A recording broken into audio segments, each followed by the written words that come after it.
Good morning students. Today I will teach you your 7th chapter क्या निराश हुआ जाए। ओके ये चैप्टर है, ये किसने राइट किया है, इसके जो लेखक है वो कौन है, हजारी प्रसाद द्विवेदी जी हैं। ओके इस चैप्टर में क्या बताते हैं, मतलब क्या निराश हुआ जाएगा मतलब क्या होता है, मतलब ये बता रहे हैं कि मतलब दुनिया में पूरे भारतवर्ष में इतना भ्रष्टाचार फैला हुआ है, इतनी एक दूसरे पे लोग आरोप प्रत्यारोप कर रहे हैं, ठगी डकैती चोरी सब कुछ इतना बढ़ गया है। उसको देखकर हमें क्या करना चाहिए, उसको देखकर हमें क्या निराश होकर बैठ जाना चाहिए और उसे ऐसे ही चलने देना चाहिए?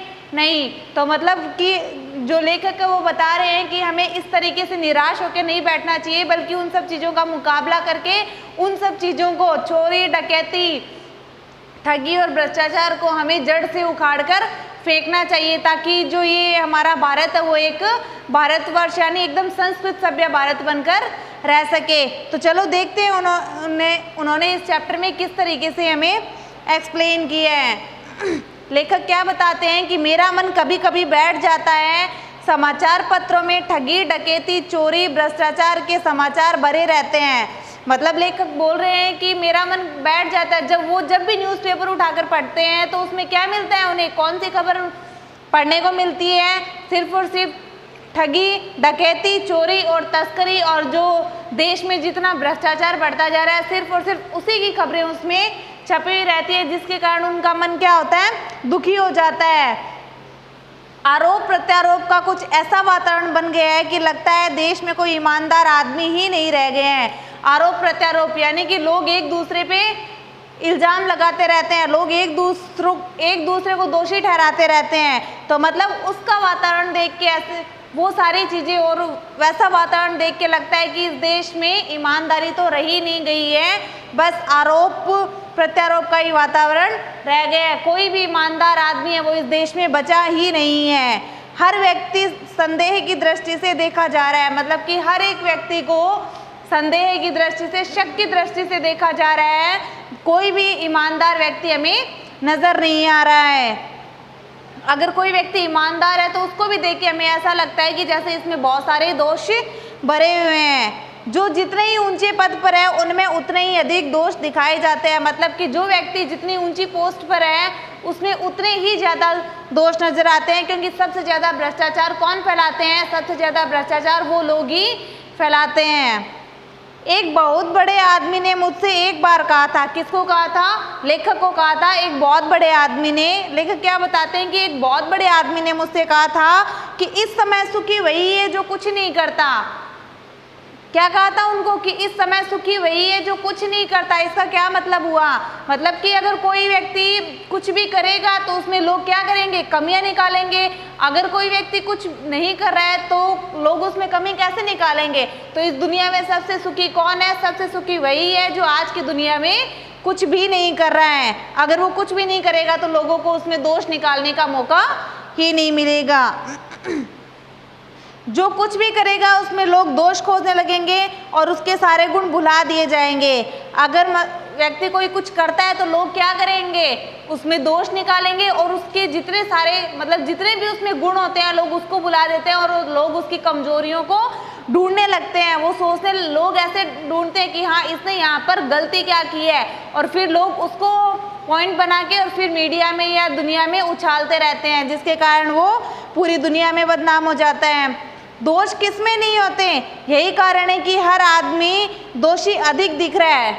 दोष सब में होते हैं, किसी ना किसी में कुछ ना कुछ कमी जरूर होती है, लेकिन हर आदमी अधिक दोषी दिख रहा है। गुणे कम या बिल्कुल ही नहीं है। मतलब कि आज की दुनिया ऐसी है, आजकल इतना भ्रष्टाचार फैल गया है कि हर एक व्यक्ति हमें दोषी ही नजर आ रहा है। किसी में या तो गुण बिल्कुल भी नहीं है या अगर थोड़े बहुत बचे हुए हैं तो वो भी लोगों को नजर नहीं आ रहे हैं, क्योंकि लोगों को सिर्फ और सिर्फ उसमें दोष ही नजर आ रहे हैं। अगर दुनिया में ऐसी सिचुएशंस बनी हुई है तो सबसे ज़्यादा चिंता का विषय है, क्योंकि ये हमारे भारत के लिए सही नहीं है। अगर इतना ही भ्रष्टाचार फैलता गया तो हमारा जो संस्कृत सभ्य भारत है वो एक दिन खत्म हो जाएगा।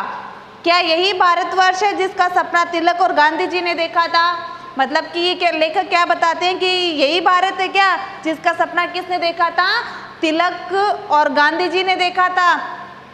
रविंद्रनाथ ठाकुर और मदन मोहन मालवीय का महान संस्कृत सभ्य भारतवर्ष किस अतीत के गैर में डूब गया है? मतलब कि जो हमारा भारत था वो बहुत ही संस्कृत सभ्य था, लोग एक दूसरे की इज्जत किया करते थे, लेकिन देश में भ्रष्टाचार वगैरह फैलने के कारण क्या हो गया, लोग एक दूसरे में कमियां निकालने लग गए हैं, एक दूसरे पे आरोप प्रत्यारोप करने लग गए हैं। तो ये लेखक क्या बताते हैं, क्या यही रविंद्रनाथ ठाकुर का भारतवर्ष था? मतलब कि ये तो एकदम अतीत में ही डूब चुका है, किसी में मतलब गुण वगैरह नहीं बचे हुए हैं, किसी में कोई संस्कृति नहीं बची हुई है, सब कुछ खत्म हो चुकी है। आर्य और द्रविड़, हिंदू और मुसलमान, यूरोपीय और भारतीय आदर्शों की मिलन भूमि मानव महासमुद्र क्या सूख ही गया है? मेरा मन कहता है ऐसा हो ही नहीं सकता। हमारे महान मनीषियों के सपनों का भारत है और रहेगा। मतलब कि लेखक इसमें बता रहे हैं कि सब कुछ मतलब जो दोष वगैरह होते हैं वो सब कुछ बढ़ता जा रहा है, ठीक है, और गुण वगैरह होते हैं, जितने भी लोगों में इज्जत थी एक दूसरे के प्रति, क्या वो खत्म हो ही चुकी है। लेकिन फिर एक बार वो मन में क्या सोचते हैं कि मुझे तो ऐसा लगता है कि नहीं, कि हमारे महान मनीषियों मतलब विद्वानों का जो भारत है वो वैसा का वैसा ही है, ऐसा कुछ भी नहीं हुआ है। यह सही है कि इन दिनों कुछ ऐसा माहौल बना है कि ईमानदारी से मेहनत करके जीविका चलाने वाले निरीह हैं और भोले भाले श्रमजीवी पिस रहे हैं। मतलब कि लेखक कहते हैं कि इन दिनों कुछ ऐसा माहौल बन गया है कि जो ईमानदारी से मेहनत करके, जो ईमानदारी से मेहनत करते हैं, जो कमाते हैं और जो अपना घर खर्च चला रहे हैं, सबसे ज़्यादा पिस कौन रहा है, सबसे ज़्यादा दुखी कौन है? सबसे ज़्यादा दुखी वही है, क्योंकि वो जितनी मेहनत करते हैं उनकी मेहनत के बल पर उनको मतलब मजदूरी वगैरह नहीं दी जाती, ठीक है। और झूठ तथा फरेब का रोजगार करने वाले फल फूल रहे हैं। मतलब कि जो ईमानदारी से मेहनत करके कमा रहे हैं वो तो और डाउन जा रहे हैं, और जो मतलब झूठ या फरेब करके जो रोजगार कर रहे हैं, जो कमा रहे हैं, वो सबसे ऊपर जा रहे हैं, उनके पास सबसे ज़्यादा पैसा आ रहा है।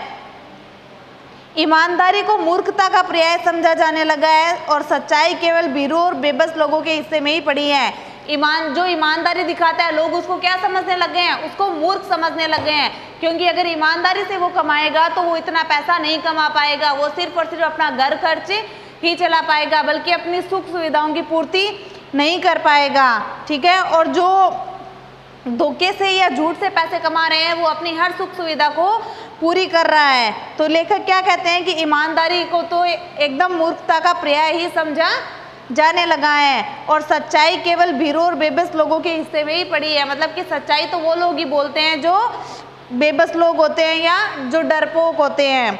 ऐसी स्थिति में जीवन के महान मूल्यों के बारे में लोगों की आस्था ही हिलने लगी है। भारतवर्ष ने कभी भी भौतिक वस्तुओं के संग्रह को अधिक महत्व नहीं दिया है। मतलब कि जो भौतिक वस्तु वो होती है जो दिखावा मात्र होती है, तो भारतवर्ष ने क्या किया है, कभी भी उन वस्तुओं को अधिक महत्व नहीं दिया है। उनकी दृष्टि में सबसे ऊपर कौन है? उनकी दृष्टि में जो सबसे ऊपर वही गुण है जो उनके मन में समाये हुए हैं। और उनके मन में क्या होता है? हमेशा लोभ, मोह, काम, क्रोध आदि उनके मन में समाये हुए रहते हैं, पर उन्हें प्रधान शक्ति मान लेना और अपने मन तथा बुद्धि को उन्हीं के इशारे पर छोड़ देना बहुत ही गलत आचरण है। मतलब कि जो लोभ, मोह, कर्म, ये क्या होते हैं? मनुष्य के अंदर विद्यमान रहते हैं, लेकिन हमारी बुद्धि को उन्हीं के इशारे पर छोड़ना, हमारे मन में जो आता है हम क्या करते हैं? हम वही करते हैं। तो हमारे मन में जो आ रहा है तो हमारी जो बुद्धि क्या कर रही है? उसी के बल पे काम कर रही है। तो ये जो आचरण होता है ये गलत आचरण होता है, क्योंकि हमारे मन में जो लोभ लालच होता है वो बढ़ता चला जाता है, और वो किस पे असर करता है? दिमाग पे असर करता है। तो उस दिमाग को उस मन पे हावी ना होने दे और इतना गलत आचरण ना करें। भारतवर्ष ने कभी भी उन्हें उचित नहीं माना है। भारतवर्ष ने किनको उचित नहीं माना? लोभ, मोह, इन सबको कभी भी उचित नहीं माना है। उन्हें सदा संयम के बंधन से बांध कर रखने का प्रयत्न किया है। मतलब कि हमें हमारे मन पर, हमें लोभ, मोह, इन सब पे क्या करना चाहिए? संयम रखना चाहिए, परंतु भूख की उपेक्षा नहीं की जा सकती। मतलब वो लेखक क्या कहते हैं कि हमारे मन में लोभ, मोह, ये सारी चीज़ें विद्यमान रहती है, और हमारी जो बुद्धि होती है वो किसके इशारे पे काम करती है? इन्हीं के इशारे पे काम करती है। लेकिन हमें क्या करना चाहिए? संयम बरतना चाहिए। लेकिन फिर लेखक ये भी कहते हैं कि हमारी जो भूख होती है हमारी, परंतु भूख की उपेक्षा नहीं की जा सकती, और बीमार के लिए दवा की उपेक्षा नहीं की जा सकती। मतलब कि जो भूखा व्यक्ति होगा, जो भूखा होगा वो क्या करेगा, अपना पेट भरने के लिए कुछ ना कुछ जरूर करेगा। अगर उसके पास ईमानदारी से कोई काम करने के लिए नहीं है तो फिर वो क्या करेगा, फिर वो गलत रास्ता अपनाएगा और अपना तथा अपने परिवार का पेट भरने की कोशिश करेगा, तथा उसके घर में कोई भी अगर बीमार व्यक्ति है तो उसके लिए वो दवाई लाने की कोशिश करेगा। गुमराह को ठीक रास्ते पर ले जाने के उपायों की उपेक्षा भी नहीं की जा सकती। हुआ यह है कि इस देश के कोटि कोटि दरिद्र जनों की हीन अवस्था को दूर करने के लिए ऐसे अनेक कायदे कानून बनाए गए थे। मतलब कि इस देश में जितने भी गरीब लोग हैं, जितने लोगों की भी हीन अवस्था है, उन लोगों की गरीबी को दूर करने के लिए क्या किया गया था, कायदे कानून बनाए गए थे जो कृषि, उद्योग, वाणिज्य, शिक्षा और स्वास्थ्य की स्थिति को अधिक उन्नत और सुचारू बनाने के लक्ष्य से प्रेरित है। मतलब कुछ ऐसे कानून बनाए गए थे जिसमें क्या क्या शामिल था, जिसमें लोगों की शिक्षा शामिल थी और लोगों को उद्योगों में रोजगार दिया जाता था और उनको कृषि करने के लिए सारी जो व्यवस्थाएं होती थी वो उनको उपलब्ध करवाई जाती थी ताकि वो अपना और अपने परिवार वालों का ईमानदारी से पेट भर सके। परंतु जिन लोगों को इन कार्यों में लगना था उसका मन सब समय पवित्र नहीं होता। मतलब कि लोगों ने क्या किया, अपना तथा अपने परिवार का पालन पोषण करने के लिए उन्होंने इसमें भाग ले लिया, वो इसमें काम करने लग गए। लेकिन जब उन्होंने इसमें काम शुरू किया उस वक्त उनका मन अलग था, लेकिन थोड़े दिनों के बाद में जब उनका काम ठीक चलने लग गया तो उनका मन बदलते देर ना लगी, फिर उन्होंने भी ईमानदारी छोड़कर बेईमानी से काम करना शुरू कर दिया। जिन लोगों को इन कार्यों में लगना होता है उनका मन सब समय पवित्र नहीं होता। मतलब कि मन में कभी ना कभी कोई ना कोई पाप आ ही जाता है। वे ही लक्ष्य को भूल जाते हैं और अपनी सुख सुविधा की ओर ज़्यादा ध्यान देने लगते हैं। मतलब उनका लक्ष्य क्या था, जब उन्होंने इसमें काम करना शुरू किया था उनका लक्ष्य क्या था, अपना तथा अपने परिवार का पालन पोषण करना, ठीक है। लेकिन बाद में लोगों ने क्या किया, बेईमानी से काम करना शुरू कर दिया और अपने लक्ष्य को भूलकर उन्होंने किस पर ध्यान देना शुरू किया, अपनी और सुख सुविधाओं की ओर उन्होंने ध्यान देना शुरू कर दिया। भारतवर्ष दा कानून को धर्म के रूप में देखता आया है। मतलब भारतवर्ष ने क्या किया है, हमेशा कानून को किसके रूप में देखा है, हमेशा धर्म के रूप में देखा है। वो क्या कहते हैं कि एक समय में कानून को धोखा दिया जा सकता है लेकिन धर्म को धोखा नहीं दिया जा सकता। आज एकाएक कानून और धर्म में अंतर कर दिया गया है। धर्म को धोखा नहीं दिया जा सकता लेकिन किसको धोखा दिया जा सकता है, कानून को धोखा दिया जा सकता है। और यही कारण है कि लोग धर्मभीरू है और वे कानून की त्रुटियों से लाभ उठाने में संकोच नहीं करते। और आज मतलब लोग क्या कर रहे हैं, लोग कानून का फायदा उठाने में बिल्कुल भी संकोच नहीं कर रहे हैं। इस बात के प्रमाण खोजे जा सकते हैं कि समाज के ऊपरी वर्ग में चाहे जो भी होता रहो, भीतर भीतर भारतवर्ष अब भी यह अनुभव कर रहा है कि धर्म कानून से बड़ी चीज़ है। मतलब कि समाज के ऊपरी वर्ग, जो ऊंचे पद पे जो लोग होते हैं, उनके मतलब वहाँ पर चाहे कुछ भी हो रहा हो लेकिन वहाँ भी किसको ज़्यादा महत्व दिया जा रहा है, वहाँ भी धर्म को ज़्यादा महत्व दिया जा रहा है। वो भी क्या कर रहे हैं, वो कानून को ही धोखा दे रहे हैं। अब भी सेवा, ईमानदारी, सच्चाई और आध्यात्मिकता के मूल्य बने हुए हैं। लेखक क्या कहते हैं, कहीं ना कहीं आज भी सेवा, ईमानदारी और सच्चाई लोगों में दबी हुई है।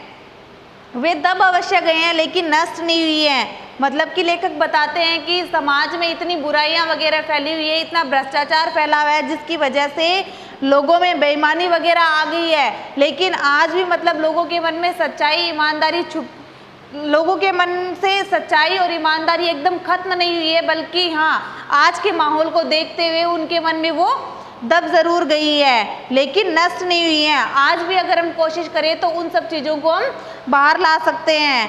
आज भी वह मनुष्य से प्रेम करता है। मतलब कि आज भी ऐसी सिचुएशन है कि मनुष्य से प्रेम करता है, महिलाओं का सम्मान करता है, झूठ और चोरी को गलत समझता है और दूसरों को पीड़ा पहुंचाने को क्या समझता है, पाप समझता है। इस हर आदमी को अपने व्यक्तिगत जीवन में इस बात का अनुभव करता है। समाचार पत्रों में जो भ्रष्टाचार के प्रति इतना आक्रोश है वह यही साबित करता है कि हम ऐसी चीज़ों को गलत समझते हैं। मतलब कि समाचार पत्रों में क्या भरा हुआ है, भ्रष्टाचार भरा हुआ है और लोग उसकी तरफ आक्रोश होते जा रहे हैं। वह क्या प्रूफ करता है कि हम ऐसी चीज़ों को गलत समझते हैं। मतलब कि जो इतने भ्रष्टाचार को देखकर आक्रोश हो जाते हैं, वो क्या करते हैं कि वो इन सब चीज़ों को गलत समझने लग जाते हैं और समाज में उन तत्वों की प्रतिष्ठा कम करना चाहते हैं जो गलत तरीके से धन या मान संग्रह करते हैं। मतलब कि जिन लोगों के मन में आक्रोश होता है वो क्या करते हैं, वो इन सब चीज़ों को गलत समझते हैं, वो क्या कहते हैं कि जो समाज में इतनी बुराइयां वगैरह फैली हुई हैं और जो गलत तरीके से लोग धन को कमा रहे हैं वो सब कुछ गलत है। इतना भ्रष्टाचार अगर फैला हुआ है तो हमारा जो भारतवर्ष है वो एक ना एक दिन खत्म हो जाएगा और जो हमारे गांधी जी का सपना है वो कभी भी पूरा नहीं हो पाएगा। तो गलत तरीके से धन कमाना या गलत तरीके से कुछ और भी काम करना है वो हमारे लिए सही नहीं है। Okay, I taught you only half chapter and in next video we will continue our rest of the chapter. Okay, thank you.